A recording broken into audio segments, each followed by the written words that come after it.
Hello, everybody. Grant Hunter here with another Product Growth Leaders topic of the week. Steve, I was working with a client this week, and we're trying to help them make some product strategy decisions. And the reality is there are a lot of tough product decisions to make. And part of product management is making the decision you can with the best information you can get, because you can't get everything. What's your thoughts on making tough decisions? I mean, product management seems to be full of them. Well, certainly in every case, there's a constant balance between what we have the resources to do and what we want to do. So somebody is always going to be unhappy. It's true in government, it's true in your family budget, it's true in your business organizations. Somebody has to make the hard choices. And I find that ultimately, in many cases, it ends up being the product manager having to make a choice of, do I satisfy this customer or that customer? Or do I build things that the president wants? Or do I build things that the market wants to buy? Or that sales wants? Or Indeed. That somebody else wants? Often it comes down to us to make these decisions. So Topic this week, tough product management decisions. And on Monday, we put this relatively long for my taste question in the community. What is the toughest product management decision you have had to make, and where'd you go for advice? And this is actually we did a similar conversation on this. I mean, 2.5 years ago. It's been a long time, and I think Jason was the first person to answer 2.5 years ago, and Jason was the first person to answer this week. Sometimes things align and they're right. Was it the same answer? You know what? I didn't go look. It probably was. I saw a lot of trends that seem the same. So Jason, you talked well, actually, I don't think it was. You talked about hiring a candidate. And it was the same answer because you have connected through API to ChatGPT. So that makes sense. That was last week, Jason. Okay. Yeah. So obviously, waiting for everybody else to answer with good product decisions and tough product decisions. And certainly there, like Steve said, there are so many, but the first one that came to mind was outside of kind of just product management normal, is just hiring the right person to be a product manager. And at one of the companies I worked for, just the resource pool wasn't plentiful in the area. There wasn't many software companies to kind of dig from, and the universities weren't pushing out product managers. And so you had to grow all your product managers that you hired and actually teach the industry too. And so sometimes I would just hire from internal, from QA or development.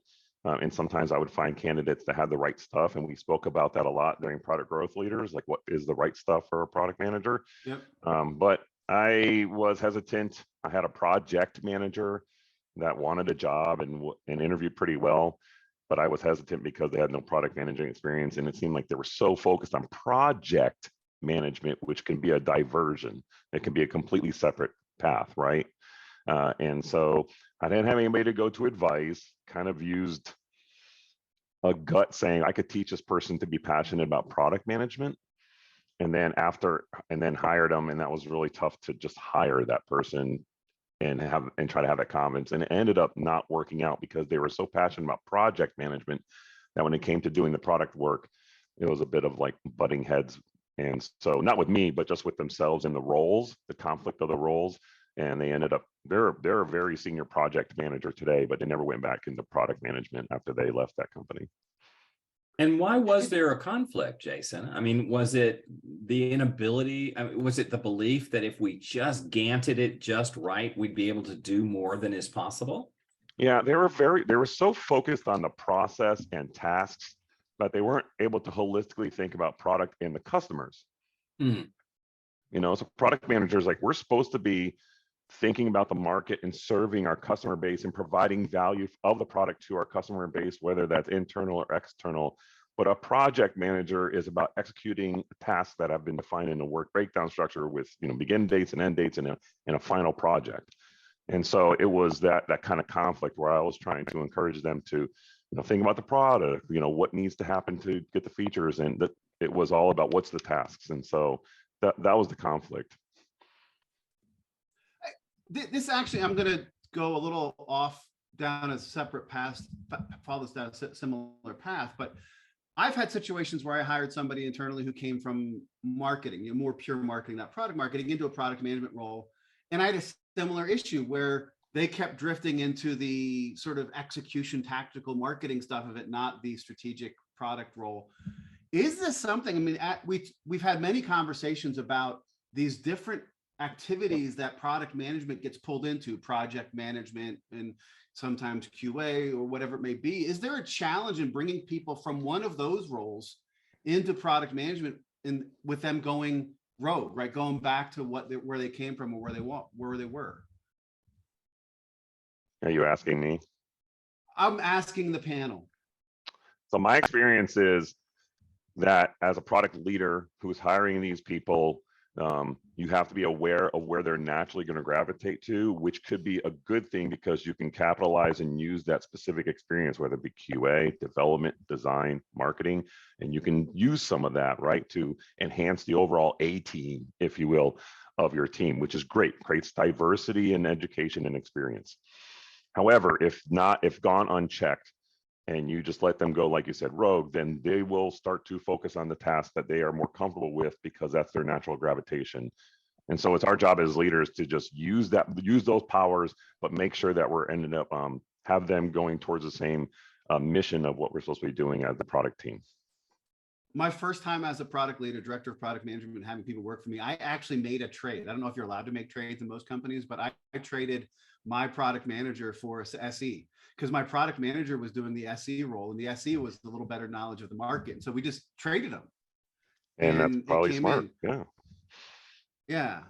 So somebody else, anybody else? I mean, Jason, I think you hit some of those if we don't trade them. Saeed, you said in the chat, a bunch of unlearning that has to happen. So you can bring these people, but you have to help them unlearn those old things and focus on the new things. Is that what you're thinking? Yeah, absolutely. I think it's anybody. I mean, let's say you're a product manager, you move over to marketing. It's the same thing, right? You can't be thinking like a product manager when you're in marketing. You have to think like a marketer. And so I think anyone has to come and understand the new context and then, be helped to focus on the right things because those will be different, right? I once hired he transferred, but he was an engineer and he came over to product management, and his natural inclination was to get deep into the product because he'd written the code and we had to kind of, coach him to not do that. And he was great. He had a great career as a product manager, but it took a while. And Dominic, I love what you just put in the chat. You said, go visit customers, because I found I started in product management as a marketing person. My title was director of marketing, but I wasn't getting any direction on what our product was and how to market it. So I went and started talking to customers, and that knowledge helped me build a strategy, a productization of services strategy that then led them to saying, oh, you want to be a director of product, right? But it was only because I went and talked to customers. I mean, is that one of the critical things you want to do with somebody first when you're bringing them across? Yeah, I mean, to avoid having, the focus on the task is get them out of the task and, hey, go in the field, visit customers, listen to customers, try to understand the dynamic, try to understand application of the product in the environment, right? That's awesome. I think that's great. Any other thoughts on this before we actually get back to the question of the week? All right. Go ahead, Saeed. No, I'll just add, I've never seen a company that actually onboarded product managers well. And I think it's really important to do. And I think that most companies just fail. They go, hey, yeah, we'll introduce some people and then you can learn, as you go along. And it's a terrible approach. I think you need to onboard them the same way you onboard anyone else. And that's a whole other topic, I guess, but do we have clear job description of a product manager? Yeah. That's Rarely. a good question. Rarely. Well, it's the glue. It's the job that does what everyone else doesn't want to do. It's the waiter. And Dom and May, I'm looking at you guys because you guys both have been doing some product ops. I mean, isn't this one of the reasons we need product ops, both defining what the roles are, but also for helping with onboarding? Depends what your biggest challenges are today. Yeah, I mean, again, it's where's the friction definitely internally? a much larger conversation. Yes, we will have to make that Different podcast. conversation again. Different one, yes. We'll get there. Now, back to the original Monday question on toughest project management decisions. We had a very special guest actually answer the question this week. Steve Johnson actually visited the community and answered the Monday question. And Steve, you talked about something. We had a lot of people who had a similar thing. So many people said the toughest decision they had to make was an end of life. So talk to me about your experience. Well, yeah, I was recruited into this organization to launch a product that was $1 million in already. And I looked and found like no research to speak of. Apparently, the president had gotten drunk with somebody and walked away with a partnership. And I went and talked to the developers, and they're like, "We don't get this thing." You know, they hated working on it. I went to the sales guys, and they're like, "Man, this is completely different sales cycle, different buyer, different everything." But we did sign up 12 beta sites. And so I called the beta sites, and every one of them said that they had agreed to beta the product only because as a favor to their sales guy. Not one of them intended to put it in production, despite all of them being promised lifetime access to the product. So, you know, I did a little bit of market research. I did a little bit of team morale testing. And I sat down with the president and said, "What's the worst possible thing that could happen to this product right now?" And he said, "Well, you know, nobody buys it." And I said, "No, that is not the worst thing. The worst thing is 3 of them buy it. And now we've got a terrible idea and customers to support. So I'm proposing we shoot this bad boy, and before we waste any more money." And the leadership team agreed, which kind of surprised me. And then I went, "Do I still work here?" And that's I mean, it one of is, the hard after things all, my about only product. I saw that in a lot of the people talking about end of life decisions, is there's mostly, sometimes it's a passion for the problem you're solving or the product itself. Sometimes it's that personal, my job, my peers' jobs that could be impacted. Richard, you actually had a very similar experience. You shared a very similar experience as your toughest decision. Yeah, so we were over a year deep into developing a product, and it just, everything was delaying it and delaying it and delaying it, right? But all the developers were passionate about it. They really wanted to finish it, but there were so many issues left in developing it. I realized we were never going to get it done within the window of opportunity for selling it, right? So I had to kill it. And it was a really tough decision because everybody loved that product. Everybody was heads down, put their heart and soul into it for over a year, right? But what's the point of moving forward with something that the market no longer needs? So that was tough. And so I almost look at this in 2 almost scenarios, and I'd love to get some thoughts on it. One is this sunk cost. We've been building it. We can't, you know, Steve's thing where we now talk to the market and there's nobody who wants it, or God, the feasibility of getting this built or delivered is not happening. But there's also I've got a product, and this is where mine was. I had a product which was 20 years old, right? And then you're making a decision to kill something that used to have a great life that people have great memories of. How similar or different are those two?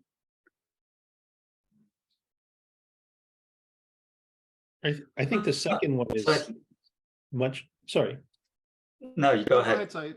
No, I was just gonna, I think the second one is much more difficult, right? Because the first one, you have some sunk costs, but you don't have customers, you don't have, you know, a position in the market, etc. Whereas the second one, you really have to deal with a lot more complexity and a lot more issues. And that's a place where almost a sunset has to come in, right? Where it's something you haven't launched, you don't have to even worry about what do you do with those people who are currently paying and working on it. Or yeah, I guess you have to working on it, but paying you know, when I've end of life something that was existing and had been around for a while, you always had to think about how do we wind it down, right? It's not black and white, okay, it's done decision. You have to sort of wind it down. Yeah, Other and thoughts? there- Especially in the hardware space where you have to work through existing inventory. You can't just trash Yeah. everything. It's all Yeah. process. Yeah,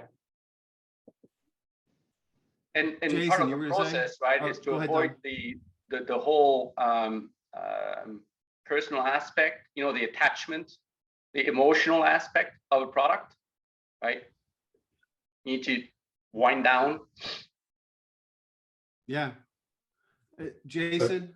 I was just going to say that's going to be the headstone on my career is moving customers from legacy products to new products. It's And not easy. not only it's not easy, who's paying for it? And Yeah. nobody wants to pay for it. Customers shouldn't have to pay for it. They already did an implementation once. The company doesn't want to pay for it because their services team are billable. And the executives don't necessarily want to invest in this. So it's on the product to create tools. Do you bring in partners to do this work? They're also billable. And so and then the new product has to have significantly more value in order to overcome the challenges of change management. And if you don't do it successfully, you wind up with customers that aren't referenceable. And Yeah, so and companies know this, and what they end up doing is after a lot of acquisitions, they end up with just a hodgepodge of the same functionality, but different products with different customer bases, which becomes very different for the board of directors. I mean, very difficult for the board. No, completely. I was just talking to a client a couple of days ago who is doing a major platform launch, new platform launch, and he's asking for advice on launch. And I said, can I ask you a question? What percentage of this new platform is driven by technical debt versus increasing, value for the customers? He's like 95% technical debt. I said, you've got a hard road because you're going to try to convince people to change their user experience and how they do things, where the value is majority to you guys, not to them. You're going to have to work hard to identify those 5% and make sure they care about it. Now, they're a growing company, so they're rolling out first to net new customers who haven't had the old platform. So that'll be good. But when they roll the old platform over, I'm like, that's kid gloves. You got to manage that. Yeah, it's on an individual basis. And you have to remember that you risk inviting your customers to put you out to bid, which means are you going to rebid for that? And that's a cost of sales and marketing, or sales and pre-sales. And that's opportunity cost for net new revenue. So it's very complicated and a lot of decision points before you start sunsetting legacy products. Yeah, no, completely and totally. And, we probably mental note, we'll do a topic of the week. To jump onto Jason's point here briefly, when we think about effort to deliver, we almost always think of the effort to program. We think of the effort for the developers, but we need to be thinking about the effort for our developers, our salespeople, our marketing people, our services people, our support people. So a small change, a small change in product may have very big change in those other groups. Yeah.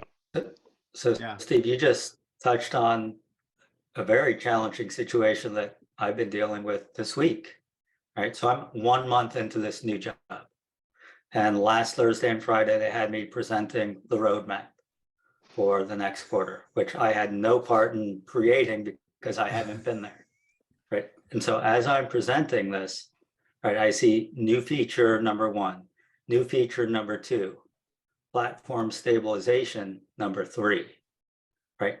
This whole month I've been here, I've been talking to people, talking to salespeople, talking to customers, talking to service people, and all they're doing is complaining that we can't get our deliveries done because the platform is overloaded and it's not getting through all its processes in time.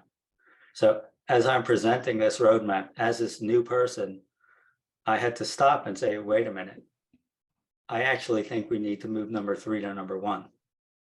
I don't see any reason to roll out new features until we get this stabilized and keep people happy. So you did the roadmap like this, and then you were like, no, I'm sorry, it's like this. Pretty much, yeah. Flip it upside down. I'm going to put into the queue for topic of the week next gen platforms, right? And handling that. I think that's a great conversation we'll have, and we'll put it in there. Want to get us back to the Monday question. I've been letting us roam. It's like herding cats a little, because we start going down stuff and there's so much good conversations. May, we talked about a little earlier. You said your product is the product team and the practices around it. And sometimes you've realized you've exhausted the amount of things you can change without some major realignment. So talk to me about your toughest decisions.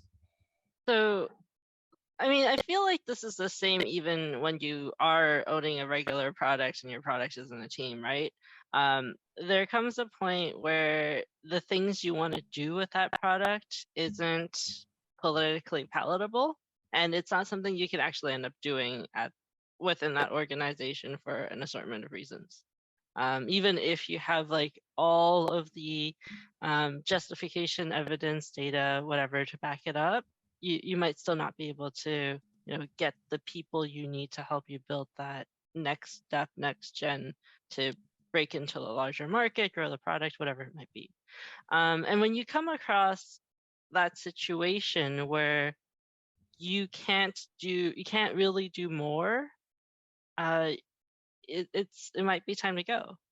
But it's hard to do that because you've spent so much time in that place focusing on turning this thing into something cool, and you've done a lot of that, and now you're like, if I leave, what's going to happen to it? It's a really rough decision. Nobody wants to leave if you like the people you work with and you like the product that you're building. But sometimes you have to take that bullet. I mean, I've done that, and sometimes what I've seen is with change, the immediate people I worked with, I loved, but I was facing culture issues and change management issues from senior leadership in, sort of stakeholders. And sometimes you push as much as you can, and you need to remove yourself to let that barrier, right? You became this almost a barrier to success. At least in my scenario, it happened like that. And 2 times in a row, I left, and my successor was able to execute on the strategy and have amazing success because of that. So, May, awesome. Thank you. Dominic, you had 2 examples, and one of them was about sort of this decision about global product management versus regional product management. But the second one was one that I wanted to go into. You had a launch of a product that the CEO wasn't aware of? Surprising, huh? Yeah, and that's where I call it, kind of very, very painful moment, in that terminology. And we were ready to launch. We had balloons out, cookies ready, customers were ready to get it and everything. And suddenly got a call and say, hey, what is this new product? Help me understand. And oh, by the way, I'd rather have this and this and this. And that, for a product management team, it was kind of deflating, number one, and number two, super, super painful, because we realized all the resources that were behind the launch and the time to market was all, right on point. We said, crap, we're going to delay it, right? And well, long story short, we delayed it by 6 months, right? And obviously, time to market was not, timely enough based on a lot of other factors in the marketplace. And for the team, it was great lesson learned, right? You need to socialize your launches, I guess, with all the executive team, and go back to, hey, this was on the roadmap, and yeah, it's surprise, surprise. So that was kind of a painful moment for the team. That's pushing the launch. We launched a refactoring to bring some of these things together, and the CEO was aware of it. He knew it, but it failed. It was spaghetti code, and it killed the whole site. And we had to make a decision to roll it back. Anytime you're launching something new and you have to make a decision to push it or pull it back, that's a tough place to be, but sometimes you have to make those decisions. And you have a lot of dynamics you don't have control on. You know, you're kind of aligning all the stars for your launch, right? And then boom, event happens and everything is upside down, right? I'll take your paper, Jason, and put it back up. Exactly. Awesome. Thanks, Tom.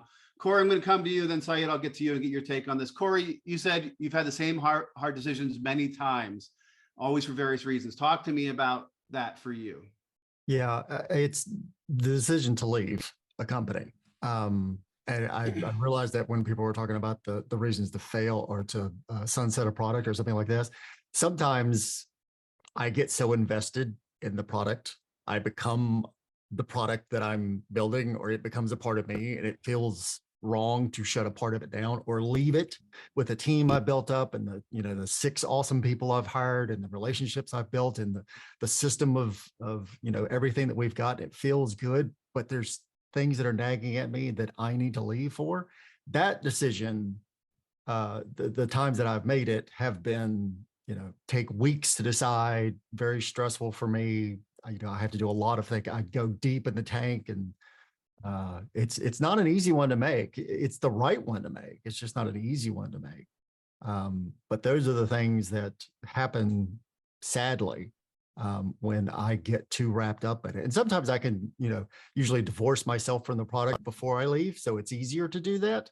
But I think identifying with your product or seeing it as a part of you is both a good and a bad thing, because you get too self-identified with it. No, completely and totally. Steve, you have a comment on that? Yeah, I have a similar experience. It's kind of interesting as we look at people's different careers. I feel like I have almost always stayed too long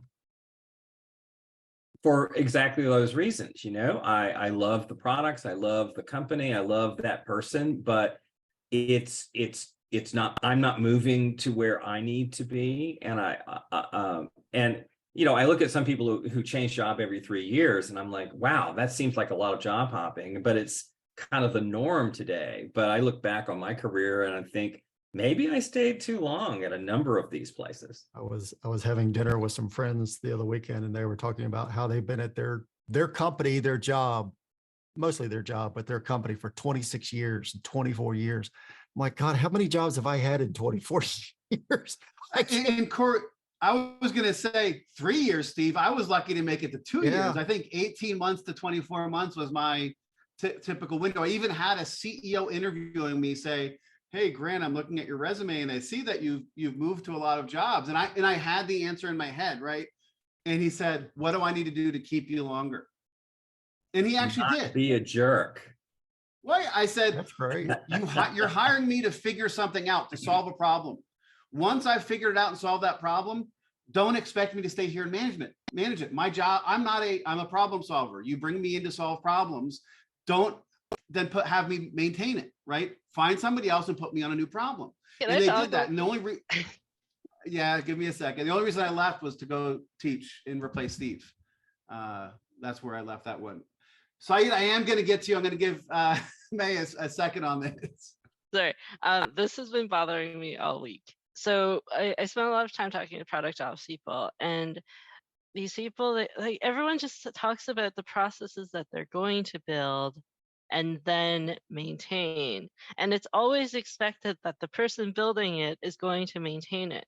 But the same thing goes with, like, if you have a team of developers who built a thing, you're going to retire it, what happens to who takes care of it at the end? Like, you can't expect the builders to maintain it, because it's a different skill set, it's a different level of interest. What happens then, right? So I'm going to stop now because I wrote a whole thing about it. In sales, you have the hunter farmer, right? Some people are good at going out and finding new customers. Some are very good at managing all existing ones. I think that's a mentality we should be thinking about sometimes in product management, other roles. Saeed, while you've said some stuff, you've sat very quietly, probably debating this question, thinking about the toughest decision you've ever had to make. I'd love to get your take on this. So I've been sort of juggling 2 different ones in my mind. So one of them is very similar to what you and Steve mentioned. It was early in my career. I was product manager for a product, and it had never been profitable. It had been kind of, hot potatoed, and the company clearly wasn't interested in investing in it, and they had gone to a sort of a different direction, and then so what am I supposed to do, right? And I had went to my boss and I said, look, like, you either need to get the company to invest, or you need to sell this or shut it down.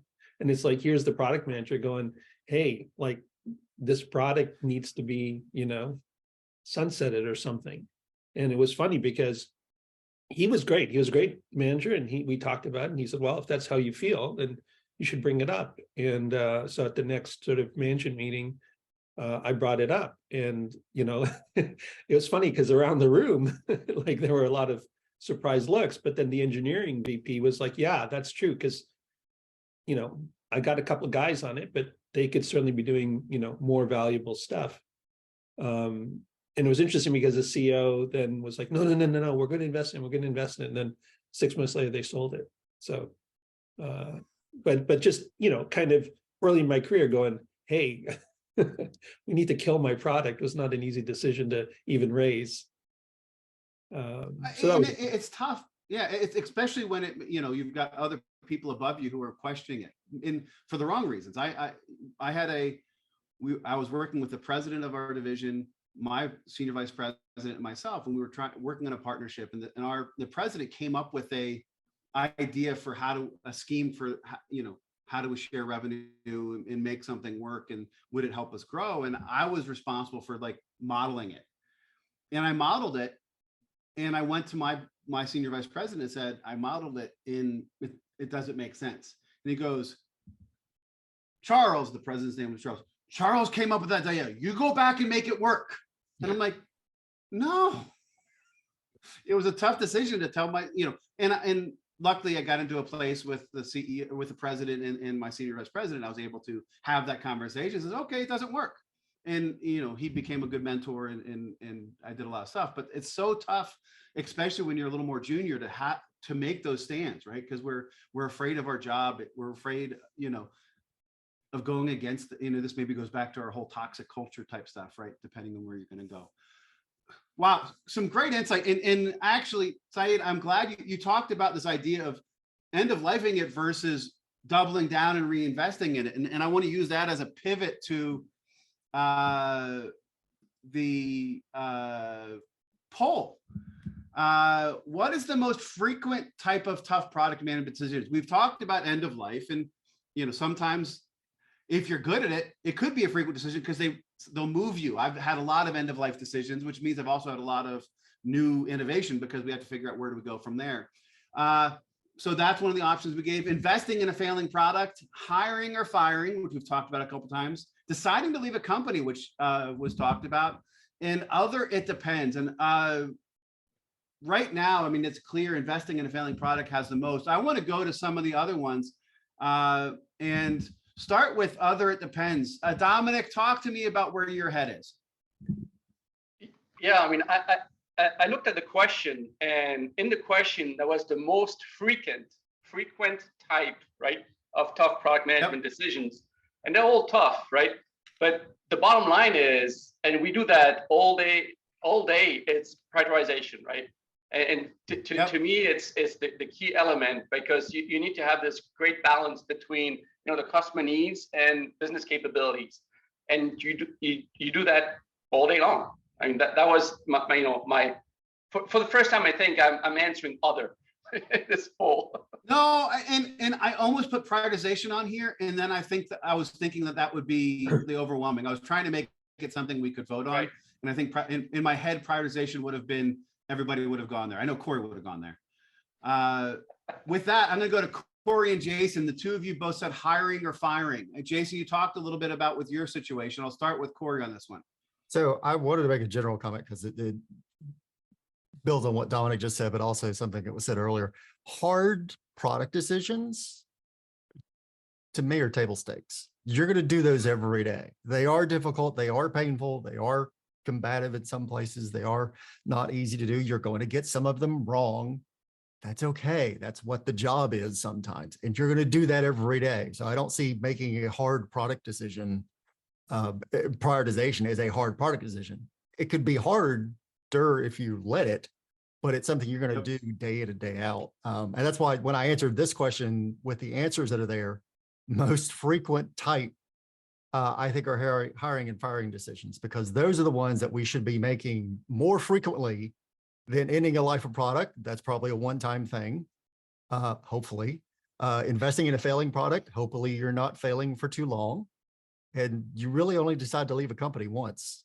So yeah, it kind of process of elimination led me to hiring or firing, because that's something you're going to be doing, or at least keeping track of.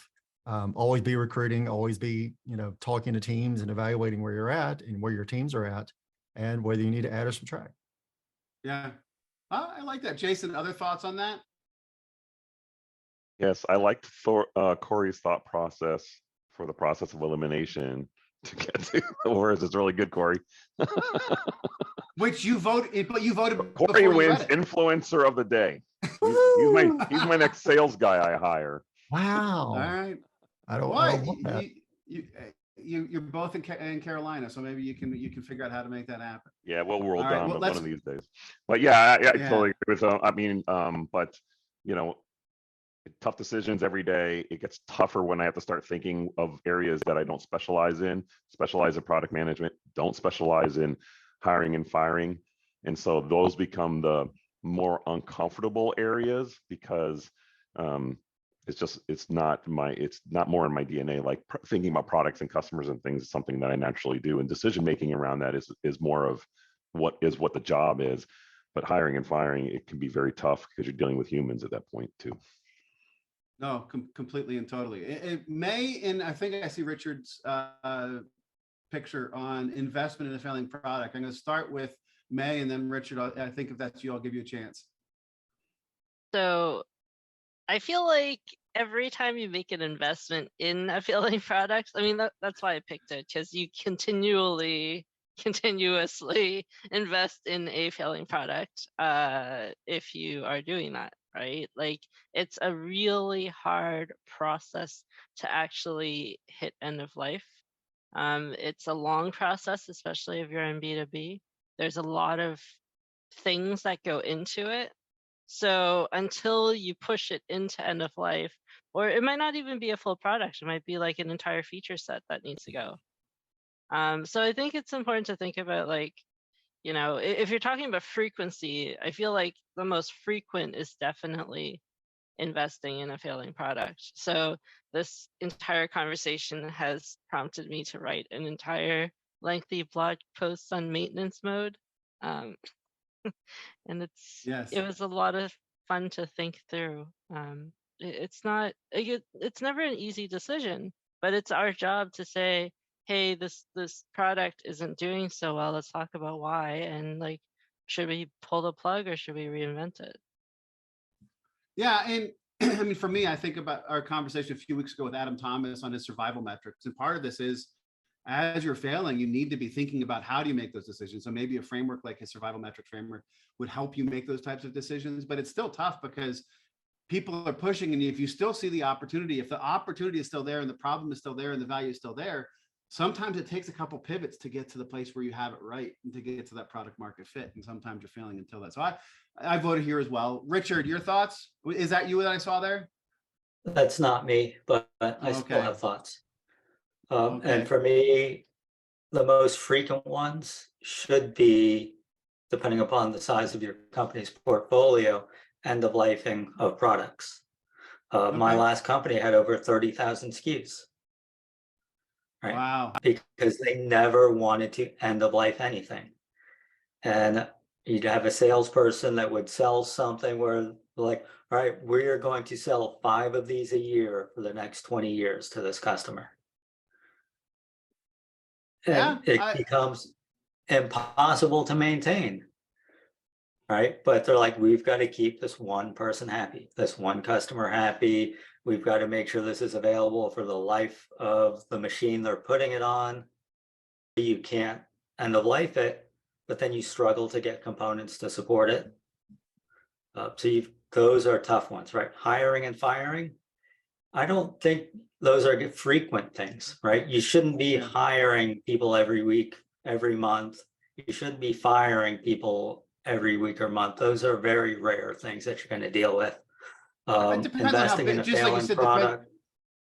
it depends on Yeah, how go big on. your company is also, right? So if you have a big team, if there's a, if your team is, if you got your product leader, you have a team of say 10, if you're turning over people every 18 months, whether they're getting promoted or going different things, you're actually, but I get what you're saying, you know, but there's some similarities to the number of SKUs you have as well. You're saying about investing in a failing product. So when I interrupted. I was going to say, investing in a failing product, right? That's a numbers game, Yeah. right? You can look and pay, like, nobody's buying this, right? New features, will new features save it? Probably not, because the bad word's already out there and no one likes it. Yeah. So you can repackage it, give it a new name with new features maybe, but at that point you've got a new product. Yeah. All right. I love that. Saeed, where would you put your vote? You know, where do you see the most frequent ones? Is it end of life, investment in a failing product, hiring or firing, deciding to leave, or something else? I would go with hiring and firing. I think, Okay. again, it depends on the size of the org, but I would think those to me, those are really critical decisions, right? Especially on a small team, right? You need to have, like, everyone contributes in a significant way, and you want to make sure that the impact of the hire is, you know, significant. And then if you make a mistake, you'll see the penalty. And I've seen that. I see that in some of my clients as well. So yeah. And you know, it's, I think you guys have had a discussion on the value of product management, but I had an interesting A/B test early in my career about my value as a product manager, and I won't go into the story, but it worked out to about 15% of revenue per quarter of my product. So like, it was just a weird situation, and you know, the numbers were clear, but I think product management has a huge impact, and you need to understand that. So I think good hiring is hard, and I think hiring is another process that could be improved vastly, but hiring and firing, I think, is really, you know, tough. I think you're dealing with people, right? It's a, you know, it's a human interaction, and I think we really have to take it more sort of seriously than we do. I completely and totally agree. Steve, your thoughts before we move on to what will probably be our only question. Well,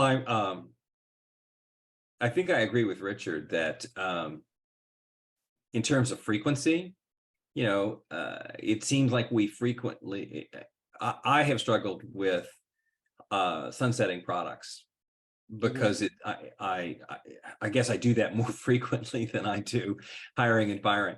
But as I said in the chat, you know, we tend to hire people quickly because we're so desperate, and then we fire them too slowly to the detriment of the team. Yeah, I see that, and I agree with that. And actually, just for just a counterpoint or a point, when we did this poll 2.5 years ago, most of the answers were different, but we did have end of life in there, and then the end of life actually won the last time. So I brought that forward and gave 3 other answers with it just to give us a full. And so where end of life 2.5 years ago was number 1, clearly investing in a failing product, which in a way, to what Saeed said earlier, it's this, you know, sometimes you're making a decision to end of life it or to invest in it, right? It's almost a 2 sides of the coin when we're looking there. All right. We probably only have time for this question looking at the time on the clock. So I want to give a chance for us to talk through this before we get to our key takeaways. What is your process for making a tough decision? And anybody who's read Decisive has probably read that the Heath book. In decision making, process is more important than analysis by a factor of 6, research done by, I think it was McKinsey. So what is your process for making a tough decision? We've been talking about a lot of tough decisions, but what's your process, or do you have a process? Jason. I'm going to go back to Ross from Friends and say, I make a pros and cons list. That's it, Ross. I That's don't it. think Ross method. Ross and I don't think Ross invented that. Oh, okay. And it didn't work out for him either. So, but yeah, I mean, Okay. that's what my default is. It's always like pros and cons. And I work with my kids who are making decisions for their career as they're graduating college. And decision making doesn't stop at product management. And I think the No, it process doesn't. for decision making can be anywhere. And we're born to make decisions. And so I just default to pros and cons, even if I just keep it in my head, and then weigh the impacts of each of those in order to help make a decision. And if I have to, I go for consult with others, not necessarily advice, but consult to get more information to help with that list, and then move forward and then own my decision. Yeah, I love that. When I was making decisions about college and post-college, my dad had me make, you know, you call it a rubric now because we've done a lot of ed tech type stuff, but it's like, what are the 5 things that are most important to you? Weight those. And then each of the options you have, give them a score, and it's going to kick out a score. It's almost like doing prioritization of features, right? Or problem stories or requirements. Maybe that's how I got my start. Long ago, I was prioritizing colleges to go to and using a rubric to do that. Not really how I do it now. I'm unfortunately probably more gut than I should be. Elsewhere, other people, what's your process for making these tough decisions? Cory. So I'm it's assuming too that long was a to- raised hand when you had your finger up. Yeah, it's too long to explain, but here's the short version of it. Decide what I really want from the decision. Figure Start out with what the end in mind. figure out what the 1-minute answer is. So if I had to make this decision in 1 minute, what would the answer be? Now, kind of that's biasing me towards something, but then I say, okay, well, that's my default. If I don't do anything, that's my default. Then I go do some more research, do some ideas, come up with at least 3, maybe 4 choices, maybe put it in a 4 box, who knows, if you get fancy, and then overthink it, complain about it. And then ultimately when the deadline is there, I make a decision. Actually, a day before the decision, I make it, and then I sit with it for a day and see if I change my mind. All right, I very scientific. I resemble that. May. I don't actually think tough decisions are tough decisions. For most of us, things Getting that zen on me, just flipping the. well, no, I no, no, reject like, your like, reality, May. let That's what she me- says. I let reject me your. explain. Let me explain. Like for the most part, we know the decision coming up, which is to do something or to do nothing, right? Like for the most part, when we talk about a tough decision, it's tough not because we need to make that decision. It's tough because of all the things that come as a consequence of that decision. Like when we talk about a tough decision, like think back to every single tough decision you've ever made. You know what that decision is, like either yes or do nothing, or you know, some variant of that. But the toughness of a tough decision is the fallout. It is not the actual decision itself, right? There is a lot to go into like a decision making process, but like that's not what we talk about. So like my first thing is like, why am I unhappy? To spawn this like need to make that decision, figure out what that decision is, and then lots of therapy. All right. So part of it is realizing you have to make a decision. Okay, I got it. Saeed, Richard, Dom, any other thoughts? Yeah, I would just add one element to the process is the gut. When everything is not, you know, data, when you do all this, you know, through the process, at the end of the day, where's your experience? You know, I do, you know, use my gut to do some tough decisions as well, right? Because nothing is written about it, you know, and you just need to, you know, trust your gut. I have never been able to find this research thing. I took a course called marketing engineering in grad school. And on the first day, they talked about research that judged that decisions made purely on gut had like a 30% success rate. Decisions made purely on data had like a 45% success rate. But decisions made on gut and data had like a 65 or 70% success rate. And I think it's a combination of the both. Saeed, were you going to say something? I just asked ChatGPT. Okay. It knows more than me, so you know that's the best. No, I think May's comment was a good one of like, what's the impact, right?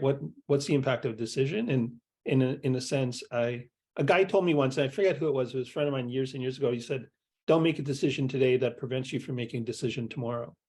And it's really about, you know, having an understanding of the impact, and then thinking about the next decision you will need to make and sort of factor that in. So kind of think beyond the decision and then understand the impact and then work backwards from there. And if it's a huge impact, you know, like these one-way, two-way door kind of things, if it's a one-way door, then really think it through, wait as long as you can to make the decision, get as much information. And if it's not, then make it quickly and adapt. So. Yeah, no, I love it. Richard, any thoughts? I'm a numbers person, right? What do the short-term numbers say? What do the long-term numbers say? Right? If you make a decision based upon these numbers, you're never going to look back and say, I made the wrong one. Yeah. No, I let the numbers guide you. That's a fair way of doing it. Steve, before we head to the wrap up. Yeah, my process is generally not to make a decision and hope the problem goes away. How's that working out for you? Wait, Even sorry, like Mike, 90% of the companies in the world. yeah, there we go. That's where I learned it, from 90% of the companies in the world. Well, then why do you need product management? Ah, ooh, that's a tough one. zing. All right. Gosh, great conversation. Our new format, we sort of moved on from lightning round. What's your biggest takeaway, learning or takeaway from this conversation as we think through this? Richard, I'm going to start with you. I mean, based upon the hiring and firing, it seems like people work in places with a lot of turnover. And I'm just not used to. Your biggest takeaway is there's a lot of turnover at some companies. My biggest takeaway might be that how do you work at a company that's got 30,000 SKUs? That's what I was thinking. Well, I'm not there anymore, but right. So, right, a SKU, right, could be a sub-assembly that goes into a larger assembly, and that sub-assembly could go into 50 large assemblies. Right. I understand. I was making a joke. I actually spent a lot of time in parts management, so I totally get how you can have that many SKUs. Yeah. Dom. We're 3 Canadians on this call. That's your biggest takeaway? We got 3 Canadians on the call, which means it's probably a much more civil call. It's becoming international, right? Yeah, it is now an international call. All right, we'll take that. Jason. Wow, I don't have any major ones, I would say. But I mean, we probably need to have more conversation on these, what to do with these legacy products, like May was talking about maintenance mode and things like that. So my takeaway is that there's a lot more conversations to have with some of these topics that we brought up earlier. Okay, awesome. Cory. I've tried to make a very tough connection here, but between what defines a tough product decision and how does that relate to something like a crucial conversation where it's stakes are high, emotions run deep, that type of thing? Is there a way we could define what a tough product decision is that we infrequently make or frequently make? Yeah, and you know, how do you have those crucial conversations around those decisions? Yeah. Awesome. Saeed. You know, I think I don't know who was saying it. Was it Richard or Cory? But like that, you're making decisions all the time, and I have a feeling we forget a lot of our decisions, or we bury them because it took me a while to think about like what's the really tough decision I had to make, and I had to go way back. So, I don't know. I think decisions are hard, and I think we just, it's a muscle, right? It becomes something that we exercise and get better at. I don't know if that's a takeaway, but that's just kind of the way I'm thinking about it right now after this. I love it. It resonates with me. May. I learned that not everyone has the same types of challenges around hiring. For the most part, the companies I've worked for, the challenges with hiring is not losing your headcount when someone goes away. That's an interesting, I've seen that as well. People don't fire somebody because they don't want to lose the headcount. They know they would. Yeah, so it was interesting to hear that that's not a common problem. I've seen it, but hopefully that shouldn't be the problem. That's more the corporate culture type thing, I think. Awesome. Steve. I think my takeaway is bad decisions make good stories.